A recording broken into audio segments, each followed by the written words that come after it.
Welcome back to the Stretch the Floor podcast. I'm Matthew here, as always, with Venushan. And newsflash, but the Phoenix Suns have lost. Their win streak has come to an end. We knew it was coming at some point, and when Devin Booker was announced that he was going to miss this Friday game against the Warriors with a hamstring injury, we knew all signs pointed to the win streak coming to an end. But it was amazing while it lasted, and the Suns really I don't know. I guess I really want to get right into what's on my mind. Are the Suns the best team in the NBA? I don't know. Maybe the team that beat them might have a little challenge for that. And aren't they? Even though the Suns had this historic run, they basically have the same record right now with the Yeah. Warriors. So yeah, it kind of just shows. And the Warriors are getting another 40% shooter back in a couple of weeks, according to Steve Kerr. So and Klay Thompson. So Mm-hmm. I'd have to give it to the Warriors right now, the team that beat them. But this run was incredible. It was even like Shaq and Charles Barkley were joking about it. Until the first game against the Warriors, this week wasn't even talked about. They're like Yeah. they're a finals team. They're expected to do this. You know what I mean? They have a good run or whatever. But they had what tied for like the seventh longest run in NBA history. Obviously, there's a bunch of teams tied for that position, but that's what they're like tied for seventh, and it was crazy. Like this was a historic run that was just not talked about at all, and Chris Paul is proving that maybe he's better at battling, father time than LeBron James. Like Yeah. it's come to that level, and Chris Paul is just incredible. Devin Booker, he's pushing away from that. We had him with like that Donovan Mitchell type conversation. Mm-hmm. He's pushing away and just certifying that he is an all-star every year. Like, you know what I mean? Like he's pushing into that echelon of like future MVP candidates and stuff like that. Mikal Bridges, defensive player of the year candidate this year. That's how good on defense. He's the defensive player of the year candidate for this year. DeAndre Ayton, this guy, he's proving that he's worth the max. He's gonna get a max. And yeah, like everyone's just playing good. They have a defensive player of the year candidate, they have a future MVP playing amazing. They have Mm-hmm. another max center playing amazing, and then they have CP3 playing at a CP3 level. Like Mm-hmm. it's an incredible team, and I hope I can't wait till they make the playoffs and have these series with like the Warriors, Lakers, and stuff. Yeah, that's the thing. The like you stack up the Suns against the Warriors or the Bucks or the Nets or the Lakers or someone like their best player isn't that MVP that like those Yeah, guys have with Kevin Durant, LeBron, Giannis, Steph. etc. Steph, exactly. But their second best player, their third best player, their fourth best player, they're probably much better than your like Second, third, third to fourth. fourth, second, third best player, and so on. So usually in the playoffs, usually when it comes championship time, it comes down to who's your best player. But the Suns might just be so deep and so well rounded and so well coached, and so smart that they might be able to overcome that and win with instead of an MVP having like three all NBA caliber guys instead of like one Yeah. or two MVP caliber guys. But we got to see them play the Warriors twice within the span of about a week. And man, everyone's talking about this potential Suns and Warriors Western Conference Finals, and wouldn't that would just be that? I don't want to say all-time great series, but it might be just seeing two teams that play the like such a beautiful brand of basketball with like there's stars on either side, but they're so well coached, like I said, and they're so smart and they play such like they move the ball, they play defense. That would be an amazing series to see, and I really hope we get to see it. Yeah, and I think the person who gained the most out of these two matchups, which were like two highly televised matchups on national TV, the second Suns game got pushed to national TV over the Lakers Clippers games, Mm. is Mikal Bridges. Like this guy, what he did to Curry the game one, like was incredible. And Curry, even though they won game two, Curry only had what 20, which is an off night for Curry. So yeah, Mikal Bridges, I'll definitely have as a number three defensive player of the year. After Draymond, Rudy Gobert, kind of the 1-2 favorites. But Mikal Bridges has his performances, his ability to switch, his ability in timing, getting steals. He's probably the best. Him or Alex Caruso are probably the best at getting steals, and his just impact as a wing defender is like not comparable to the greats. It's like a Kawhi level, Ron Mm-hmm. Artest level. Like he is definitely a defensive player of the year level type wing, and I could see him winning it in a couple years down the line. Rudy Gobert is just going to get more and more voter fatigue the more and more he wins. Draymond Green is aging. He can't keep winning it forever. Giannis and Anthony Davis are gonna have voter fatigue because it's hard to win MVP and Defensive Player of the Year, and they're gonna have like MVP conversations. They only won the award, and stuff like that. Anthony Davis always in and out. Mikal Bridges could definitely sneak in a couple of awards throughout the years. I would be surprised if he ends his career without a Defensive Player of the Year.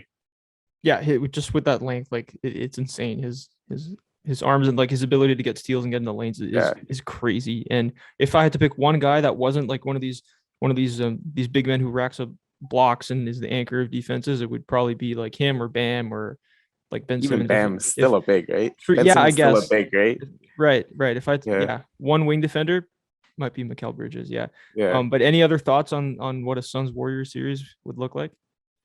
Man, it was just gonna be incredible to see because this Mikal Bridges would obviously lock up like or do the best job ever on Steph Curry over Mhm. anyone else in the league. But they're also adding Klay Thompson. And Yeah. how is he gonna, what Klay Thompson are we getting? Because if we get Klay Thompson pre-injury, Mhm. the Warriors look like championship favorites unless Kyrie Irving returns, right? Like that's how good they're looking right now. So I don't know, man. It's gonna be incredible. But right now I'm rocking with the Warriors until I see Klay come back. Because right now in my mind, Klay Thompson is still that guy that I Mhm. last saw, which was easy 25 points a game. Like if he wants to, like he's so good. Yeah, I know, and we're well past the point of just calling this a Warriors hot streak, saying like, oh, these role players are hot, they're No, going to cool out. We're well past that point, and we're more than a quarter of the way through the season. So yeah, and it to me it feels like the Warriors and Suns have like they're in a class of their own in the West, in my opinion. Like the Jazz are obviously always very good in the regular season, and they are again yeah, this year. But do I have to say it again? We don't trust them in the playoffs, yeah, especially when it gets into the later rounds. In my opinion, those two teams have really separated themselves. Maybe the Lakers, if they get their act together, could get up there. I don't know, yeah. but and the Nuggets with all their injuries, No, it looks like that. the Lakers are always going to be there because of LeBron James. No one wants to bet against LeBron James Yeah, in a playoff series. He just always, besides last year, he just always seems to get to the finals. yeah, So no one tries to bet against yeah, him. yeah. Exactly. Okay, let's move on to some more disappointing talk, I guess you could call it. This past week, it was announced that Kemba Walker is out of the Knicks rotation, which is really sad to see. Just how his injuries and he's just not himself. I don't want to say anything more than that, but the Knicks themselves have been have been a disappointment this year. They're ranked 19th, I believe, in defensive rating, which is a huge Yeah. surprise. They're across the board. Almost every player is down in efficiency, especially RJ Barrett. Julius Randle is too. Fournier, they're all down. What do you think is going on with this team? Do they just need more playmaking? Do they like has they're just working hard and hustling in a season where like maybe teams' heads weren't in it completely last year and players were always missing games and there were no fans and everything like that? Does that just not get you as far this year? It's just people like learning, adapting to the games, right? If you're when you most improved player, people really don't know. Teams can't really True. game plan for you. So teams are game planning for Randall and knowing.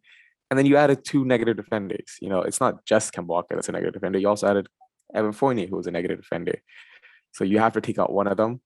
And sadly, Evan Fournier is on a 4-year, $72 million deal, 18 mil a year. So they're like, okay, we can't just take this guy out of the rotation because that's kind of horrible for us. So Kemba Walker has to be the guy that's out of the rotation. And they said, hey, Evan Fournier, like, you better start playing well, or it's, Emmanuel quickly might take your spot because Alex Burks looks like a lock to start now. Mm-hmm. Like I can't see him losing that starting position. RJ Barrett's a lock to start.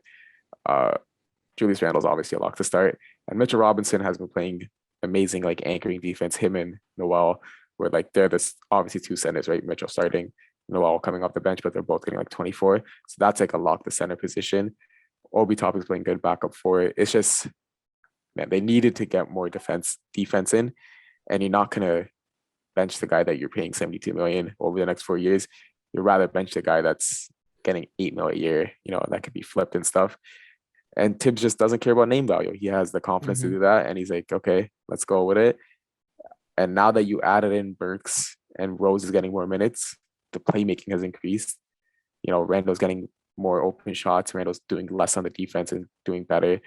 And it's just better for the team. And sadly, Kemba Walker's age, height, we see players who are older and a little taller age gracefully, But when you're under 6 foot, which Kemba Walker's listed at 6 foot, but he's like 5'11", 5'10". When you're under 6 foot, the Isaiah Thomases, the Kemba Walkers, it's hard to play professional basketball at the NBA level, like past your 30s. Yeah, it's really really sad to see. I guess the one positive the Knicks have is that their bench is really nice. Like Amazing. Yeah. Quickly, Rose, Rose, all those guys. Burks was on the Obi. bench before. Obi Toppin, right? All those guys are really good. Yeah. So I mean, I do think they will get their act together a little bit. I guess my question would be, do you think Kemba cracks his way back into the rotation at all? Like, is this just a temporary thing to try to get the team chemistry back, or you think that's it? I think that's it. I think Kemba Walker, I think they'll move him. Like some team will maybe want him. They'll be like, hey, if you want Kemba Walker, he's only paying $8 million. Just give us an expiring. Go get him, let him play somewhere else. Yeah. But I think he's not better than Alex Burks. He's not better than Derrick Rose. He's not better than Emmanuel Quickly, and he's not better than Evan Fournier at this age. Like as an overall basketball player, he's probably better. Like I wouldn't even say he's better on offense because like playmaking and stuff like that. He's probably a better like go to get a bucket guy. Like if you need 2 points. But yeah, it's overall basketball. He's just not that guy anymore. His quickness, the knee injuries, the lower back and stuff, all that stuff slowed him down. That's why he was on $8 million a year. You know what I mean? That's why he's not a $20 million a year player, right? Yeah. Everyone knew this. It just sucks to hear, because not too long ago, the last All-Star game in Chicago, which was like 2019, he was an All-Star starter. So that's how good he was. To now he's like out of rotation. I think he could maybe find like that 6-man Lou Williams role on some team, just not the Knicks team because they only have Derrick Rose in that role. Yeah, and there are teams out there, like you said, $8 million a year. What was it? Was it a 2 or 3 year deal? I think it was 2 year, just 2 year. 2 year deal. This Yeah, year, so that's year. very movable, and there will be a team, especially next year when he's on an expiring, that's going to take that chance on him. So it's not over for him, but maybe with the Knicks, which is unfortunate because we thought that was a really exciting hometown kid. I think we did think with Fournier and Kemba in that their defense was going to take a step back. But not this much. And then I think we thought the offense would be a lot better too. But maybe with some more solid point guard play, guys like Randall and Barrett will get more efficient, and the Knicks will be back. They're not out of it by any means yet. They're still right in that play-in/playoff mix. So we'll see how that goes. All right, moving on to the main segment of our pod this week. We do it every year. It's pretty much exactly a quarter of the way through the season. We did our quarter season NBA awards about 2 weeks ago. It might have been a little early for quarter season, but now it's about a quarter of the way through the season, and we're gonna do our all-star picks. And man, when I sat down to do this, I was pretty. It was pretty fun because there's some names in here, at least on mine, that I didn't really think about as being all-star type guys, and guys that have never been in all-star teams before. So I'll just say that. Let's get right into it. Let's start with the East, like we always do, and you give me your starters, 2 guards, 3 forwards, same with reserves, and then 2 wild cards. So I'll just go my starters. And then my starters for the East are James Harden, Trae Young, Kevin Durant, DeMar DeRozan, and Giannis Antetokounmpo. Let's go. I have the exact same 5. We'll start with the obvious ones. Durant, don't need to say anything about him. 1 seed, MVP candidate. Giannis, 4 seed, he's still Giannis. Trae Young is shooting 46.6% from the field, 38.8% from 3, and 89.5% from the line. His most efficient year yet, his best year yet, so he's easily in there. And Harden, say what you want, maybe he's not the MVP that he used to be, but this guy is still 21 points, 8 boards, and 9.3 assists on the 1 seed in the East. So unless you want to add anything to those, I think that pretty much covers those 4 obvious all-star entries. And I think DeRozan's a lock for an all-star starter at this point too. Yeah. We're homers, but I think objectively I don't really see any other option. He's 26.3, 5.3 boards, 4 assists, 50% from the field. He's shooting 33% from 3, which is pretty surprising. And then 89.7 from the line. He's the best player on the 2 seed Bulls, and this is officially probably his best year yet of his career. Yeah, because the key thing to point out there, he's the best player on a 2 seed. So as long as they keep this seed, I don't know how you can have him not as a starter, right? Like the stats and everything are all match up with anyone else in the league.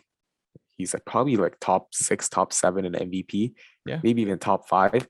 I think he's actually not even a controversial pick out of these 3. I think Kevin Durant's a lock. I think people can agree DeMar DeRozan is a lock. obviously Giannis, defensive player of the year candidate, MVP candidate, probably top five for both of those. He's going to be a lock. Trae Young's efficiency and counting stats and the Hawks just shooting straight up with even without all these injuries, I think he's a lock too. I think the James Harden one is what people are going to go to. But at the end of the day, you can't compare James Harden to James Harden, right? You can't just compare him to his Yes, past. exactly. Yeah. You got to compare him to the players he's in right now. And he's the second best player on a number one seed, shooting decently efficient, getting over 20 points, a great amount of assists. So I think he's actually going to be pretty secure for that spot too. And I think coaches and NBA players realize that. I just think NBA fans and NBA media want to start this whole narrative of, oh, James Harden's washed and stuff. But at the end of the day, they're the first seed. They're winning a lot of games, and James Harden's just doing what he's supposed to do, you know, as a good basketball player, which is pass, get Kevin Durant the best scorer of all time the ball, and do what he needs to do to get wins, right? And I'm happy he's doing that. I'm happy he's making the sacrifices rather than, you know, just chucking up threes and stuff like that to get his points up, because he knows at this point in the career, he doesn't care about awards anymore. He has the MVPs. He has the All-Stars. He was named top 75, right? He just wants that ring so he doesn't, you know, retire as one of the greatest without a ring. He just really wants that ring, and he's making these sacrifices, and he should be praised for it rather than being like the media hate and the fan hate, right? So I think the coaches and players will realize what he's doing, and I think he will get in there. You brought up two really good points there. Number one, don't compare James Harden to James Harden. That's not fair. Yeah. Look at him. Don't show me the name. Don't show me the picture. Show me the stats and where his team is in the East. And this guy is an all-star starter when you compare him to everyone else. That's number one. Number two, that's a really good point because he was named to all-time 75.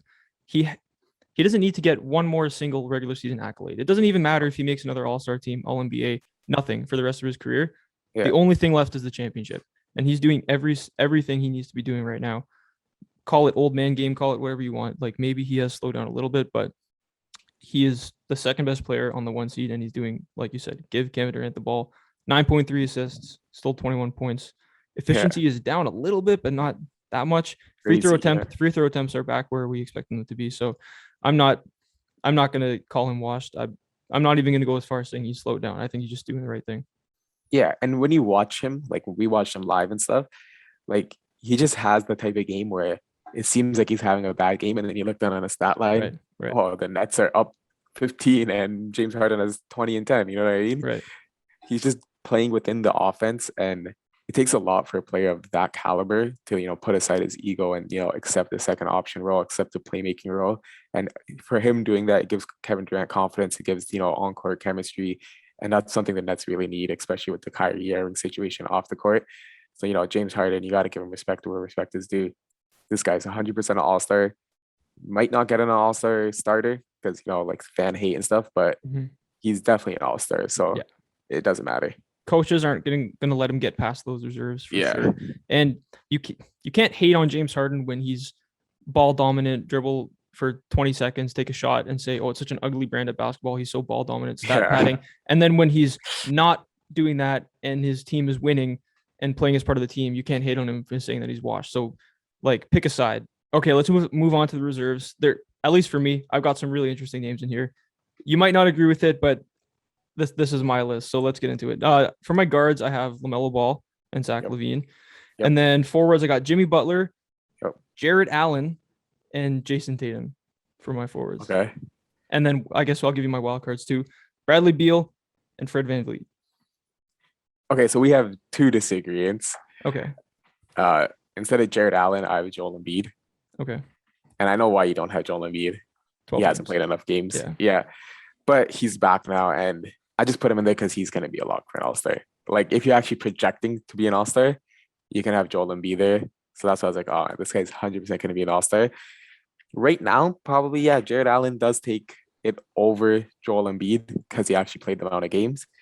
So, I actually agree with you with that pick. So the only one I disagree with you on is the Fred VanVleet pick. No way. I think that's a homer pick. No way. I have Julius Randle there instead. Interesting. Yeah. Okay. Let's talk Fred VanVleet then, I guess. Yeah. I was sure, not even homer wise, I was sure you were gonna have him as an all-star. Fred VanVleet, the Raptors are not winning, but I don't think you can put that on him. In fact, at all. He leads the league in minutes. His field goal percentage is way up from what it was last year. He's at 44.5, 39% from three, 86.6 from the line. Playing that he plays hard on both ends like he always does. And pretty much every win the Raptors have, he has been a big part of it. And every loss, I don't think you can blame on him. He's just been amazing offensively and defensively. He's been the Kyle Lowry to this team. He's taken on that role. And I can't believe the efficiency is up with the amount of shots and the amount of role that he's playing for this team. Honestly, like it's pretty comparable. Like look at their stats. Freddie shooting 44.5, Randall 43.1. Free throw, Freddie's obviously shooting better at 86.6, Randall 74.3. 3-pointers, Freddie's getting 3.2, which is crazy. Randall's at 1.7. Points 20.3 for Freddie, 19.9 for Randall. Rebounds 5.2 for Freddie, 10.2 for Randall. 6.2 assists for Freddie, 5.2 for Randall. 1.5 steals, 0.7, 0.6 blocks, 0.7, 3.2 turnovers, 3.4 turnovers. Basically the same stats. You have to give that to both those players. And then I just went, who's won more, right? Who has more wins? And it's very close. And the wins too. 11 seed versus 12 seed. So. Yeah. So yeah, it's a toss up. You could go both ways, but these players' stats are pretty much identical. They're both the leading player by far on both their teams. I just gave it to like, okay, he got 2 more wins, so he gets the All-Star now. You know, if the Raptors go on a win streak and get like 5, 6, be able to string some in a row. Now, you know, with OG returning soon, Gary Trent Jr. just returned, then Freddie could definitely be in the conversation of All-Star. But on the other hand, if this Alex Burks into the rotation and Kemba out of the rotation works out for Julius Randle and they start pulling in some wins, and Julius Randle's has been had 2 monster games ever since Alex Burks is starting. If those monster games start rolling in too, then Julius Randle goes in it, right? Right now, I think it's a coin flip with those two. Those two are kind of teetering for that last spot of All-Star. But yeah, it's definitely going to be interesting throughout the year because right now they're like, I wouldn't be mad if either one of them got in. And that's coming from like a Raptors fan, a Fred VanVleet fan, right? Yeah. So either one gets in, I wouldn't be mad. Well, I respect you for leaving him out of there. That must have been pretty hard to do. But you're right. It's very, very close. I might be doing a little bit of the James Harden thing that we just talked about where I'm comparing Randall to Randall because I look at his numbers from last year and they're down. And if this was his first time doing this, and these were his numbers like of the first time having all-star caliber numbers, maybe I would look at him a little bit differently, but he is down a little bit. Fred VanVleet, like you said, his team has been riddled with injuries, and he's still putting up this much efficiency in a much bigger role, but it is a coin flip and there a difference of 1 seed. But as of today, I would pick Fred VanVleet. If I had to predict what it would look like, maybe come all-star time, maybe it would look a little bit different, maybe not, but as of right now, I think Fred VanVleet is an all-star. Yeah, and the Randall / Fred VanVleet debate that we had, most likely when Chris Middleton gets enough games and the Bucks go up, Chris Middleton usually steals that spot. Yeah, from both of them, so it's probably not going to be between them. But right now, it's definitely between them. Even like Joel Embiid that we mentioned, I expect him to steal Jared Allen's spot. So we'll just talk about Jared Allen right now, who I'm sadly versing in fantasy and has probably had his best 2 games of his career, the last 2 games. I think that's probably like the 28 and 13 with 2 assists, 1 steal, 2 blocks while shooting 76.5% from the field. 13 for 17. Absolutely incredible. They're on a 4-game win streak and he has scored 19, 28, 19, 28. And he's had rebounds 13, 11, 14, 11, and he's had 2, 5, 1, 2 blocks. He's playing incredible. He's playing one of the best fantasy years. And this is why he gets in right now over the Joel Embiid who hasn't played games, over you know, like someone like Jaylen Brown or Chris Middleton. They're the 6th seed. Yeah. A 6th seed deserves 1 All-Star. Yeah. And he's the best player on that team. So he deserves this spot right now. 100%. You're listing off all those numbers, and I'm just thinking, man, the Raptors, he was right there for the Raptors for the taking. They could have had him, but alas, they didn't. But yeah, like you said, 6th seed, his numbers are he's averaging a 69-11 on 70% from the field, which is wild. Crazy. And And the Cavs are the number 2 team by defensive rating. They're tied Yeah. with Phoenix right now for number 2 defensive rating in the league. Mobley has a lot to do with that. Honestly, I toyed around with having Mobley in here, but I didn't. Yeah, Jared Allen's a Allen little has better. been their best player. But number 2 defense, and he has a lot to do with that. So that's, man, like you mentioned Chris Middleton and Embiid. This is why this All-Star list was so much fun for me, because Chris Both didn't Middleton, play like enough. I don't even have to think every year, just Middleton, whatever. He's such a, like, no offense to him, but it's kind of boring just penciling him in every year. So it was nice to have a couple of guys in here that never got the chance before. But by the time real All-Star comes around, Middleton's most likely going to be in there. Yeah, and Joel Embiid's an MVP candidate. So by the time comes around, sadly, our boy DeMar DeRozan Oh, might move to the bench and Joel might Embiid might move there. he Might might. depends if the 76ers is going to win streak, right? They need that win streak. But Mm, you know what I mean? That's why mid-did is so fun, because Jaylen Brown didn't play enough games, Chris Middleton didn't play enough games, Joel Embiid didn't play enough games. And I was able for us to give, I would say just Allen and Fred VanVleet / Randall, right? Because the other person that I wanted to talk about next is a guard. And it's the guard that I think will get in over James Harden to start, even though I don't think he should. mm-hmm. That's Lamela Ball. Jeez. He's the most popular player, like, on like social media.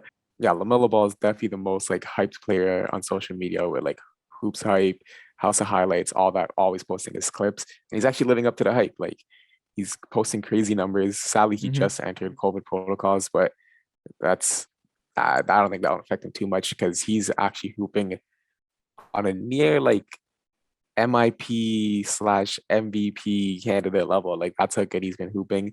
And if the Hornets actually do get a center who can anchor the defense, we're talking about a nice young core. And Lamela Ball is that guy. And man, it's actually crazy to see both the Ball brothers actually living up to the hype, playing good. Lamela Ball looks like a face of the league. Can you say Yeah, that already? Like, I he think looks you like can. a young face of the league. He's the second best player in 9-cat fantasy. So fantasy players Mm-hmm. all know about him. He's averaging 2.9 threes, 20 points, 7.7 rebounds, 8.3 assists, 1.9 steals, on efficiencies of 90% from the free throw line, and 41.8 from the field. Good efficiency, Yeah. near triple double, leading his team to a playoff spot. That's an all-star. 39% from 3, which is way up. It's like 6 or Crazy. 7 points better than it was last year, which is insane. I I didn't think he had this like 20 points in him so early in his career. I Yeah. thought he was going to be more of a playmaking first type of guy, but he's looking like can I say Luca? Like, that might be a little aggressive, but like, is he really He's that right much? there. Is he that far off from Luca at this point in his career? I don't think so. It's crazy, like you said. He's probably, out of every non-All-Star, every guy who has never made an All-Star team, he's the most popular player in the NBA. But Yeah. that's going to change this year. He's going to be an All-Star, and his team is in that play-in right now, so they're winning a little bit. And I wouldn't be shocked if they made that 6th seed. So yeah, that's huge. I guess the only other guy on my list I want to kind of talk about is Beal. Did you have Beal on your list? I Yeah, forgot. it'd be on my list too. Yeah. Okay. So I mean, the Wizards are the 3 seed, and he's the best player on the 3 seed. His numbers are Exactly. very, very down. But again, don't compare Bradley Beal to Bradley Beal, because while his numbers are very down, especially the free throw attempts and the 3-point shooting, and everything is down, but he's scoring 22 a game, and his Wizards are the 3 seed. So Yeah, simply as that, the Wizards are the 3 seed, deserve an all-star. yeah, Who's the best player? Yeah. Bradley Beal. yeah, Simple as that. exactly. The other player that we could talk about quickly is Zach Levine. Yeah. He's scoring a crazy amount, and the team's the 2nd seed. Yeah. The first seed and the 2nd seed has arguments for getting 2 all-stars in. Mm-hmm. And in the East, they both deserve 2 all-stars. That's why we got DeRozan and Zach Levine, and we got Harden and KD. Yeah. Simple as that. And then Butler and Jason Tatum, these guys, they're always all-stars. That's how good they are, right? Yeah. We don't really talk about them. Jimmy Butler literally having an MVP type season, and now especially with Bam out, if the Heat could go up to that 3 seed, 2 seed, he's actually going to be in those conversations. And then Jason Tatum doing Jason Tatum things, even though they're not winning a lot, he's scoring great, still around that playoff spot. And it's just Jason Tatum, man. He puts up MVP level stats since he got into the league. Yeah. Yeah, you're right. We kind of just glossed over Levine. I didn't even write down his stats because like It's I know what they crazy. are without even looking at them. It's like 25, 6 and 7 or something like that, 25, 5 and 5. Yeah, Um, but it's pretty crazy that a guy who never made an all-star team until last year, I want to say, is like so comfortably an all-star lock that we don't even have to talk about him being in our yeah, all-star team. It's just it's good, like good for him. It's good to see that he's like kind of gotten over that. yeah, for sure. And then let's do our biggest snubs. Obviously, Yeah. Joel Embiid. We already talked about him. Not enough games. I still had him over Jared Allen because I know he's gonna make it over Jared Allen. Hmm. Uh, and then Brown slash Middleton. They probably one of them getting over our Fred VanVleet slash Randall. So yeah, those guys probably get enough games. It's probably gonna be Middleton. He probably gets in over those three, and then we have the big three snubs of Jaylen Brown, Randall, and Fred VanVleet talked about on the bigger media networks. But yeah, the East was pretty much a little bit easier. We have first time All Stars in Lamela Ball and Jared Allen. We have the Bulls getting two All Stars, DeMar DeRozan coming back as All Star starter. But yeah, it was great to see. And let's move on to the West. Uh, quickly before we do that, I just want to shout out Miles Bridges, who's been really good. Yeah, If they really were a good. higher seed, he could be an all-star. And Darius Garland, I want to shout him out too, because this guy, like you said, the Cavs are a 6 seed. And if it wasn't Allen, I would have had Garland there because he's 19 Yeah, points, um, 7.3 assists, and 2.9 rebounds, shooting uh where's this efficiency? 46.7% from the field and 38 from three, which is amazing. And him and Jared Allen have become one of the more efficient and explosive pick and rolls in the league. So just wanted to shout yeah, him out. Yeah. Okay, let's move on to the West. And you gave me your starters first, so I'll go first this time in the West. Um, yeah, guards, obviously Steph Curry, and then I have John Morant as my second guard, and then the forwards I've got Jokic, Anthony Davis, and Paul George. yeah. The only difference I have is instead of Jaw, I have Luca, Hmm. and that's just because Jaw's gonna miss some time, so he's just basically on my bench. So him missing time, and then we know that Luca's gonna be the starter. We Yeah. know the fan vote's gonna the international fan vote is gonna get Luca in. So yeah, I just put the two that I know are gonna be in, and then over Anthony Davis, probably a guy that you don't even have on your list. Anthony Davis is on my bench. That's LeBron James. Hmm. I know you probably don't have him on Yeah. your list because you didn't 12 play enough games. games. But at the Yeah. end of the day, what are the chances you think LeBron doesn't get named an All Star? Yeah. See, I know like if this were predictions for who's going to make the All-Star teams, yes, LeBron is going to make it, Luke is going to make it, but this is my thinking is like if the All-Star game happened tomorrow, who should be Yeah, in it? I know Ja Morant just got injured, but he's played 19 out of 21/22 games, so I have him in there.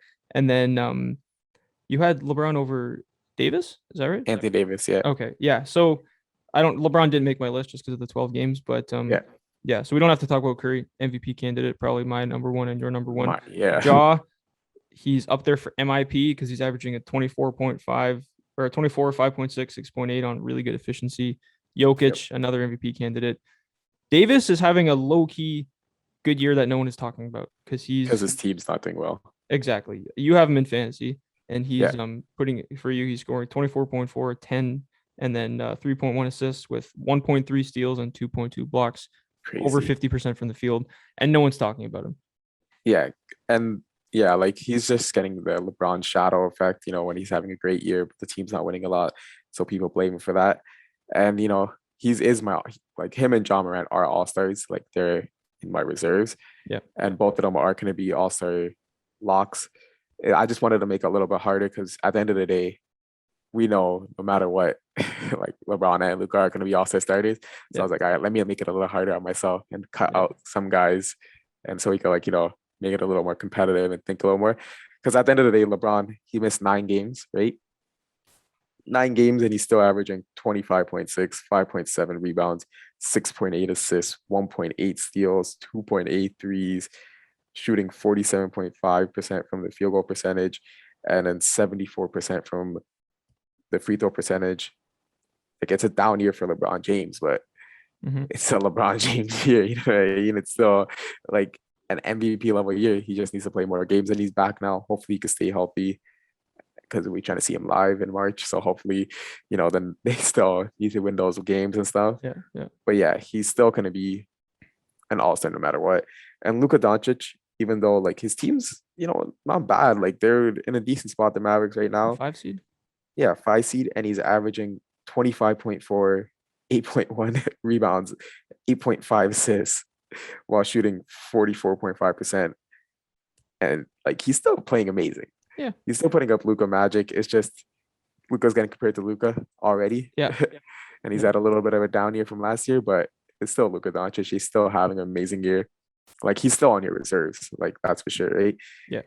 Yeah. So and PG, that's the other guy we kind of talk about. Yeah. Low key MVP / defensive player of the year candidate again. Back like his, OKC year right before he joined the Clippers. And that's kind of what happens to Paul George when he's the main option. He put up crazy regular season stats, get hit out the first round. That's why he went to Kawhi and be the second option because he wants to win a championship. But Kawhi's injured.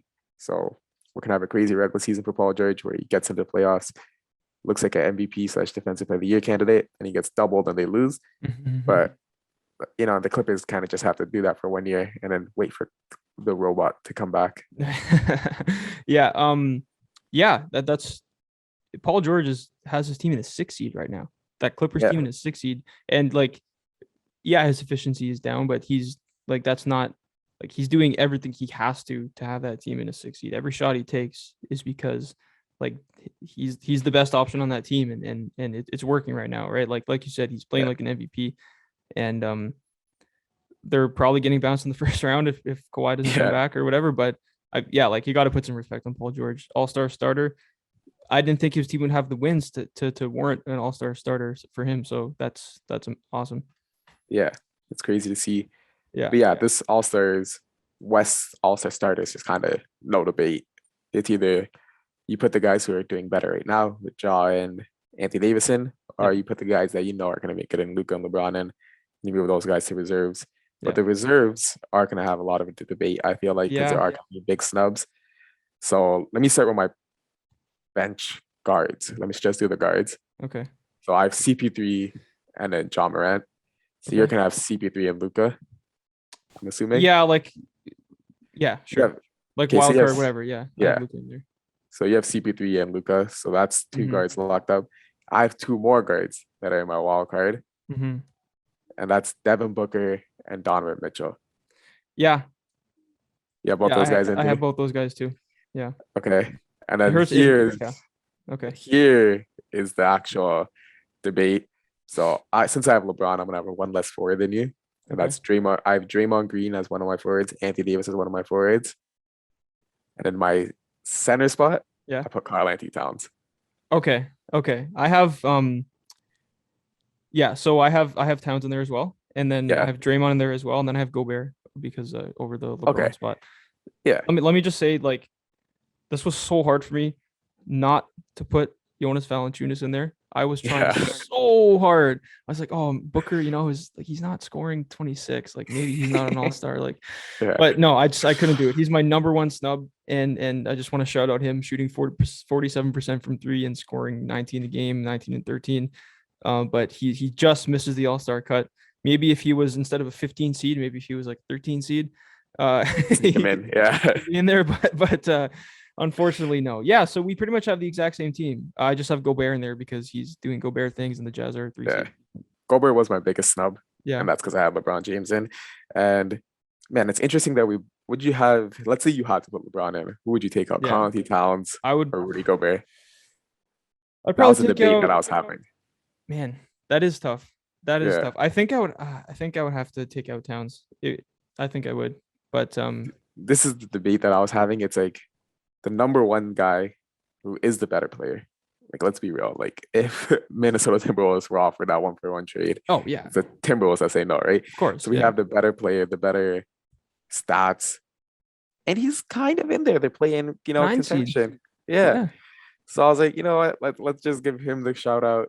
He is playing better. He is getting the main focal attention on offensive end. But then at the end of it, you have defense. He is probably the best defender in the league, other than Draymond Green. You know what I mean? So like he's up there too. I find it surprising that we both have Draymond Green, who, let's I mean, be he's real, like defensive player of the last year. year, right? Like, Yeah, but last year, if I told you Draymond Green is going to oh be an all-star lock for me and you, yeah, no way, no way. Like no he wasn't way, even conversations. Like he no looked way. washed. And man, this whole Warriors team is just like it's crazy Crazy, to see. Like these guys are crazy. like winding it back to 2015. Yeah, Hopefully Clay Thompson comes back, 2015 Clay. yeah. Because man, this it's fun to see. It makes you like just makes you feel like a kid again. Yeah, yeah, yeah. There's a couple. Yeah, yeah. There's a couple things to dig in here. So number one, um, Draymond Green, like if he's our defensive player of the year pick, right? Yeah, How could he not be an all star? Like what are we doing if we don't make him an all star? And then number two is like Towns is a 9 seed, but a 9 seed for the Wolves is like a good. 3 seed or like a 2 seed. Like Yeah. that's a huge win. So that's like I don't want to just underplay the fact that the Wolves are in the play in and Yeah. close to like actually kind of competing for like an actual playoff spot. So that's huge. It's definitely tough between Towns and Gobert, but leaving LeBron off makes it easy for me, so I don't have to pick. Um, Yeah. yeah, and then I guess a couple of snubs. There's a few big snubs. Number one, Valanciunas, like he's my number Yeah. one snub. Like if one of these guys gets injured or whatever, JV's in there for me. And Andrew Wiggins, I think Andrew Wiggins is putting together a really good year. And Ooh. 18 points a game. He's like close to 50 from the field. He's shooting 38 to 39% from three, playing good defense. Just like the case for him would be that the Warriors are 19-3 or whatever the record is, and Yeah. they could have 3 All-Stars. But I just want to shout him out as a snub. And then Aiton, again, he's kind of a snub. And then Yeah. Anthony Edwards is putting up some good numbers too. Wanted to shout him out. Yeah. I think the biggest snub is probably there, like Porzingis, if he was playing more like Yeah, actually more yeah. games, because he's having like the stats are coming back and stuff. But then he also has to be consistent.